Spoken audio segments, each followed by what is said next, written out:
Okay, I'm Malcolm Van Delst, and this is book 3. Do the Wrong Thing is a series or extra long novel that opens with a woman trying to kill herself. She says, I don't know why I tried to do this, and by way of explanation, tells her life story. The opening of book 3, whose working title is Shiny Pretty Gothic. Last week in Do the Wrong Thing, Ava deflected her cousin's advances, signed up for art courses, and found an apartment and roommates in a new city. Note, I have not put in any chapter breaks yet. Do you see a place where one should go? And do you have any chapter title ideas?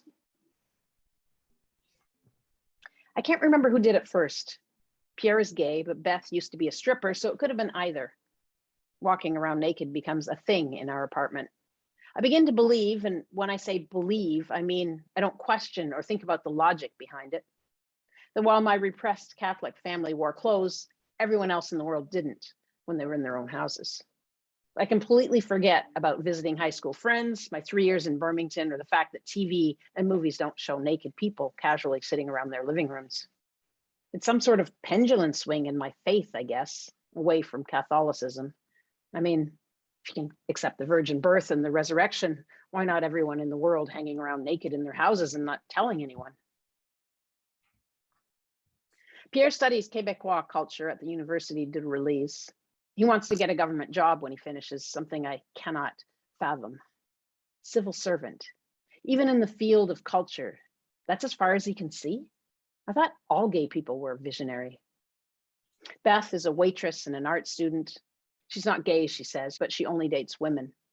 Her dad is a doctor, so the fact that she was a stripper before becoming a waitress is canceled out in my mind.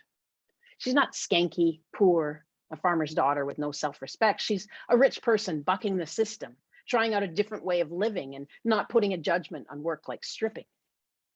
Something like that. I'm glad she's not stripping now, though. Pierre's and Beth's friends. Suzelle, spiked purple hair, wears a leather jacket with a painting of Susie and the Banshees on the back.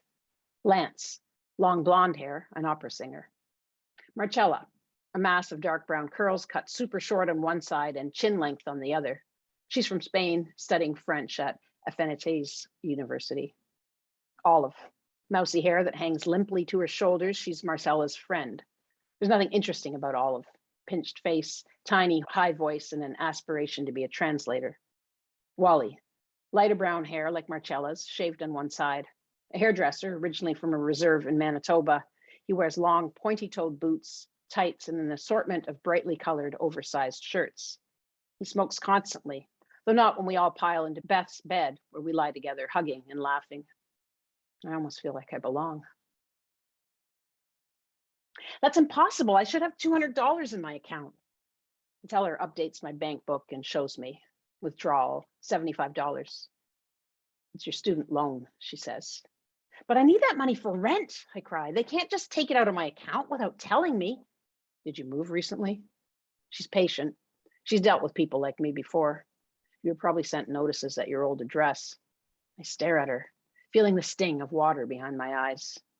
Just a sec, she says. She turns to a drawer behind her and turns back with a form. If you can't afford the payments on your student loan, you can get a grace period for 1 year. She hands me the paper. Fill this out.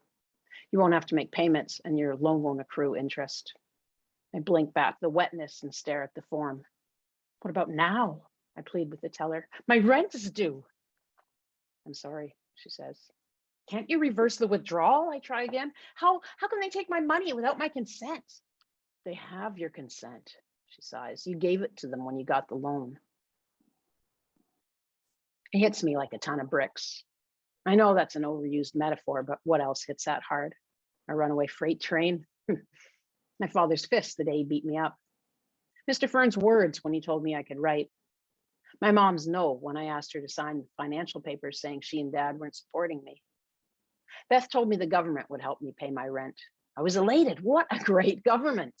But now, in this dingy room with the wheezing fat man and the too skinny, angry 40-year-old wearing tight jeans and high heels, I belong here with these people? Fill out the form, I hear for the second time in 2 days. The woman at the counter doesn't say hi, she doesn't smile. It's bright behind her, while on my side, it's dark and grimy. She's got fluorescent lights illuminating a large, clean beige office, while I have dark wood paneling and church-like benches. Is this where my mom gets her love of characterless faces, social services representing wealth? I take the form back to the bench. As I stare at it, the tears start. I sit on the bench, shuddering, snuffling, and trying to hide my face. The woman behind the counter disappears and comes out of a door to the left. She sits down beside me, gives me some Kleenex. She's kinder now. No one will hire me, I blubber. I've been sending out resumes. I've sent out 10 to publishing companies. I can't believe that no one has called. I've got a degree, or would have if I'd asked the university to send it to me, or if I decided not to go back for an honors. All people with degrees get jobs, I thought.